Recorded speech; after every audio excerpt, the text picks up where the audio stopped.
بسم اللہ الرحمن الرحیم وصلی وسلم علی رسول الکریم اما بعد فقد قال النبی صلی اللہ علیہ وسلم من کان یؤمن باللہ والیوم الآخر فلیکرم ضیفہ او کما قال النبی صلی اللہ علیہ وسلم۔ حضرات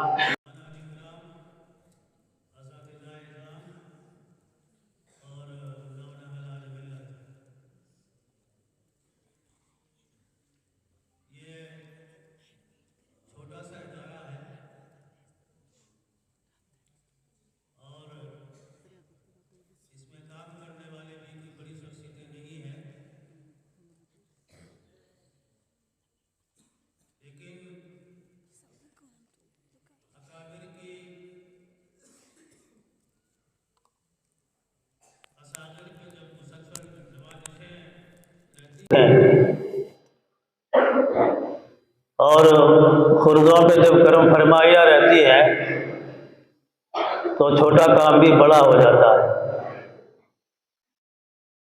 ہمارے ساتھ صرف اور صرف دعائیں ہیں،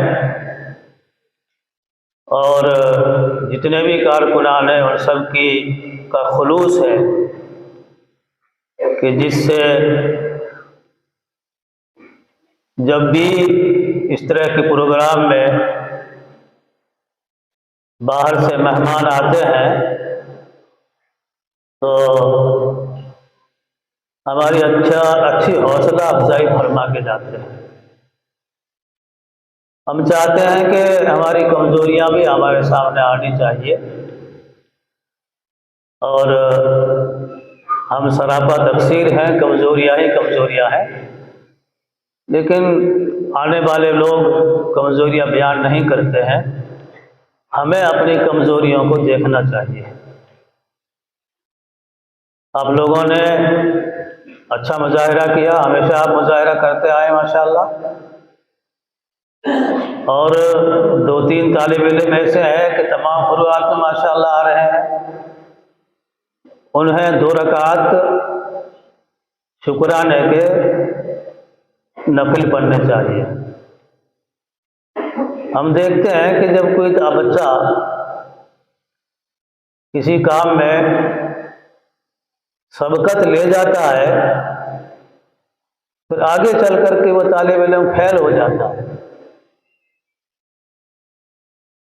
اس لیے جو طالب علم اس پروگرام میں سبقت لے جانے والے ہیں، اپنے دوسرے ساتھیوں سے آگے بڑھنے والے ہیں، ان کو اللہ کے دربار میں شکر ادا کرنا چاہیے، اور دل میں ذرا بھی کسی قسم کا غرور، کبر، نخوت نہیں ہونے چاہیے کہ میں بہت بڑا ہوں یا میں اپنے ساتھیوں میں بڑا ہوں۔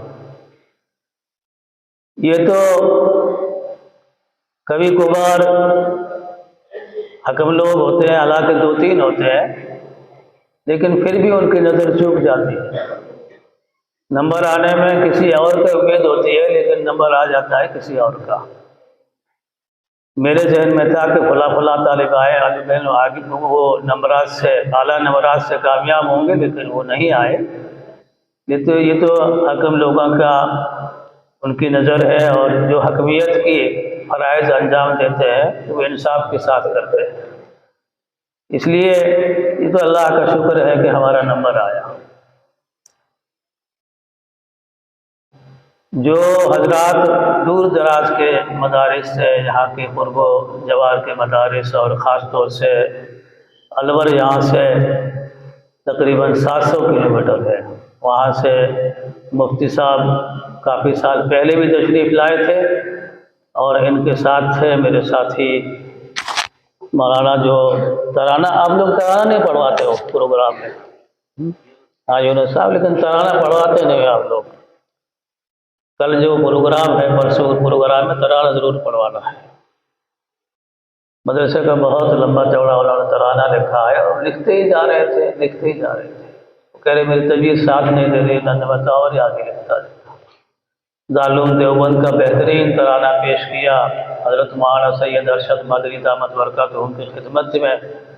مولانا نے ان کو خاص دعوت دی، اپنے دسترخوان پہ بٹھایا، کھلایا۔ وہ کہہ رہے تھے دارالعلوم پوکھرن کا بھی انہوں نے ترانہ لکھا، بہت سے مدرسوں کے لکھے، اور بڑے باذوق شاعر تھے، گمنام شاعر تھے، اللہ ان کو مغفرت فرمائے، درجات کو بلند فرمائے۔ مولانا شرافت صاحب کو وہ لے کر کے آئے تھے۔ ابھی مولانا کو کسی ساتھی نے فون کیا یا کسی طالب علم نے فون کیا تھا، تو مجھے چلا کے فون کیا کہ آپ کے یہاں 13 تاریخ کو پروگرام ہے کیا؟ نہیں، آج کیا تاریخ ہے؟ 11 تاریخ کو آپ کے یہاں پروگرام ہے انجمن کا۔ میں نے کہا ہے پروگرام، تو میرے پاس فون آیا تھا، دوبارہ فون آیا کہ میں تشریف لے آئیے، مولانا کے زیادہ نوازی ہے، خود نوازی ہے، تشریف لائے، اور بھی آتے ہیں، بڑی خوشی سے آتے ہیں، اور ماشاءاللہ بڑا حوصلہ ملتا ہے میں ان کے ذریعے۔ میں ان لوگوں کا مشکور و ممنون ہوں، اور آپ کے اساتذہ کا اور آپ کا بھی۔ یہ چیزیں آگے چل کر کے مستقبل میں آپ لوگوں کو کام آئے گی۔ اساتذہ کی محنت کی قدر کرو، اور یہ چیزوں کو سیریسلی لو کہ ہمیں بہت آئندہ چل کے ہمارا اس سے مستقبل بنے گا۔ اللہ آپ سب کو اور زیادہ توفیق بخشے، مزید ہر فن میں آپ ہر فن مولا بنو، ہم سب کی یہ کوشش رہے گی۔ وآخر دعوانا ان الحمدللہ۔